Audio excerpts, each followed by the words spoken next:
किस्सा तीसरे फकीर का भाग 5।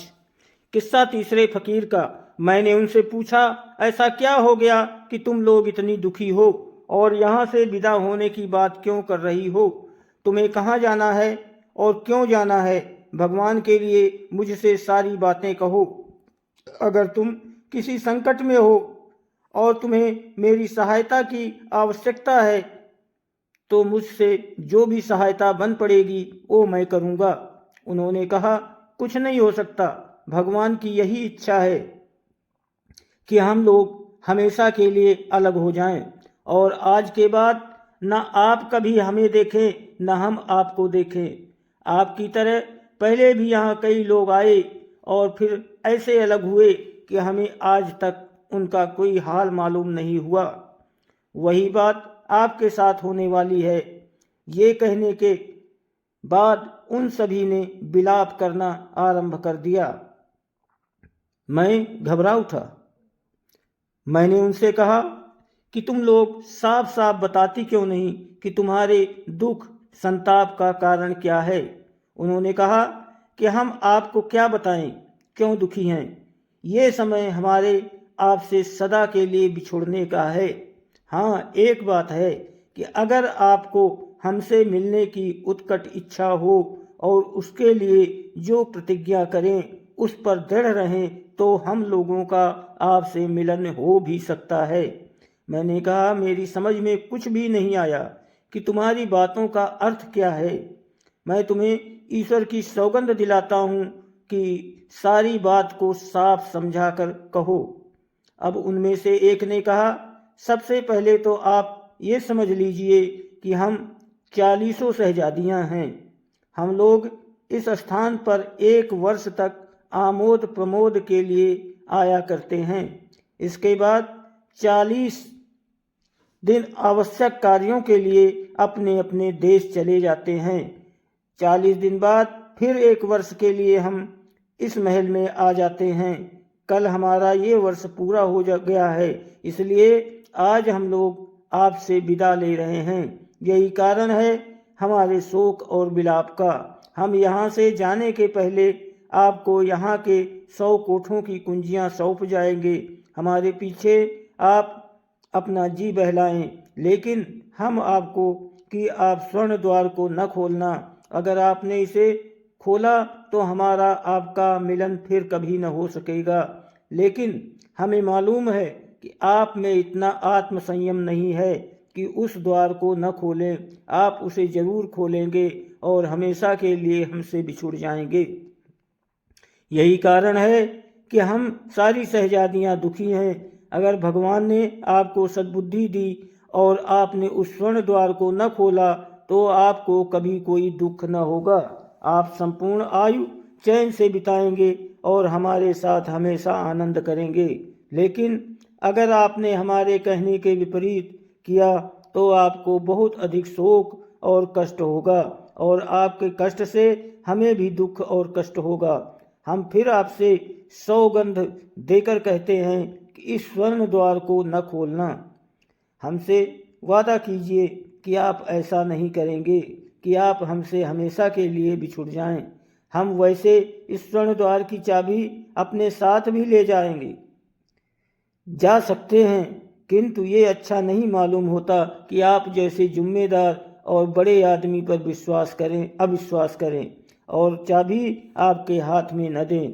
हाँ, एक बार फिर ये कहते हैं कि अगर आपने ये स्वर्ण द्वार खोला तो हमें और आपको अतीव कष्ट होगा। उनकी बातें सुनकर मैं भी दुखी हुआ। मैंने उनसे कहा, मुझे तुम लोगों से अलग होने का अत्यंत दुख है। खैर, किसी प्रकार ये 40 दिन काटूंगा। तुम्हारी इस नसीहत को हमेशा याद रखूंगा। ये स्वर्ण द्वार न खोलूं। मुझे तो नहीं मालूम होता कि मुझ में इतना अधैर्य है कि तुमसे वादा तोड़ दूं। इससे अधिक साधारण बात और क्या हो सकती है? दरवाजों को खोलकर घूमूं फिरूं और एक को खोलने से बाज रहूं, बस। अगर तुम लोग इससे कठिन काम करने को कहती हो उसे भी मैं स्वीकार कर लेता हूँ। तुम्हारी बात मानने में तो मेरा ही लाभ है। मैं भला ऐसी बात क्यों करूँगा जिससे मेरी गहरी हानि हो और तुम लोगों से भी हमेशा के लिए अलग होना पड़ जाए। मैं ऐसी बात कभी नहीं करूँगा। ये कहकर मैंने उन सभी को एक एक करके गले लगाया। इसके बाद वे सब चली गईं और मैं उस लंबे चौड़े राजमहल में अकेला ही रह गया। मुझे अत्यंत शोक हो रहा था। यद्यपि वे केवल 40 दिन के बाद आने वाली थी, तथापि उनके वियोग में मुझे एक एक घड़ी भारी पड़ रही थी। मैंने अपना जी बहलाने को सोचा कि जिन दरवाज़ों की चाबियां मेरे पास हैं उन्हें खोल कर देखूं। मैंने सोचा कि निषेध तो केवल एक द्वार के खोलने का है, सो उसे नहीं खोलूंगा। इसलिए मैंने पहला दरवाज़ा खोला। अंदर क्या गया तो देखा एक बड़ा भारी फलों का बाग है। ऐसा शानदार फलों का बाग संसार में शायद ही कोई और हो। उसमें सहस्रों सघन और सुंदर वृक्ष उचित दूरियों पर लगे थे। उनमें नाना प्रकार के सुस्वाद और आकर्षक रंगों के फल लगे हुए थे। उनमें से बहुत से फल ऐसे थे जिनका मैं नाम भी नहीं जानता था। उन वृक्षों में सिंचाई का प्रबंध इस प्रकार किया गया था कि एक नहर से काटकर छोटी छोटी नहरें बना ली गई थी कि प्रत्येक वृक्ष की जड़ में पानी पहुंचता था। उसके लिए किसी आदमी की जरूरत न थी कि पेड़ों की जड़ों में पानी पहुंचाए। इससे हर पेड़ हरा भरा रहता था। कई वृक्ष तो इतने अधिक फलों से लदे थे कि उनकी डालियां झुक गई थी। कुछ वृक्षों में केवल इतना पानी पहुंचा था कि उनमें फल ही में रहें।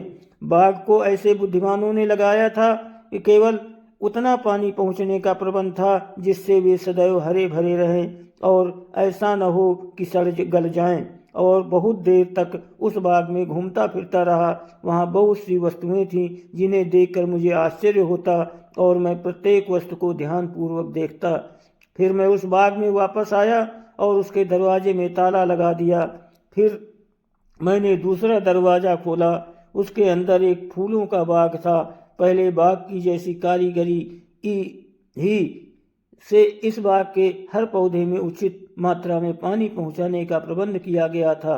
संसार में कोई ऐसा फूल नहीं होगा जो उस वाटिका में न हो। गुलाब, चमेली, नरगिस, बनफसा, शौसन, चंपा, बेला, मोतिया आदि नाना प्रकार के फूल वहाँ पर खिले हुए थे।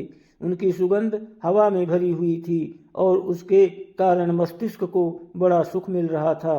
मैं सुध बुध खोकर घंटों वहाँ घूमता रहा। फिर मैंने उस बाग का दरवाज़ा भी बंद किया और तीसरा दरवाज़ा खोला। उसके अंदर एक पक्षी गृह था। उसमें सारा फर्श संगमरमर का था और ऊंचाई से चंदन आबनूस की लकड़ियों से बने पिंजरे लटक रहे थे जिनमें तोता, मैना, बुलबुल, लाल इत्यादि भांति भांति के पक्षी थे। वे अपनी मीठी बोलियों से चित्त प्रसन्न कर रहे थे। उन पिंजरों में दाने और पानी की कुल्लियां बहुमूल्य पत्थरों की बनी हुई थी। इतना बड़ा पक्षी गृह था कि कम से कम आदमी उसकी संभाल के लिए जरूरी थे, लेकिन वहाँ एक भी आदमी दिखाई नहीं देता था। साथ ही इतनी सफाई भी थी कि एक तिनका इधर से उधर पड़ा दिखाई नहीं देता था। शाम हुई तो सारे पक्षी अपने अपने पंखों में चोंच डालकर सो गए और मैं भी पक्षी गृह का ताला लगाकर अपने शयन कक्ष में आ गया और सो रहा। दूसरे दिन सुबह एक और द्वार खोला तो उसमें एक बड़ा महल था। उसमें 40 प्रकोष्ठ बने थे, किंतु सभी के दरवाजे खुले थे। दोस्तों, वीडियो अच्छी लगी तो कृपया लाइक और सब्सक्राइब करें। आप लोग कर दिया करो, सहयोग करो मेरा। आपको जैसी वीडियो चाहिए आप कमेंट करो, वैसी आपको देंगे।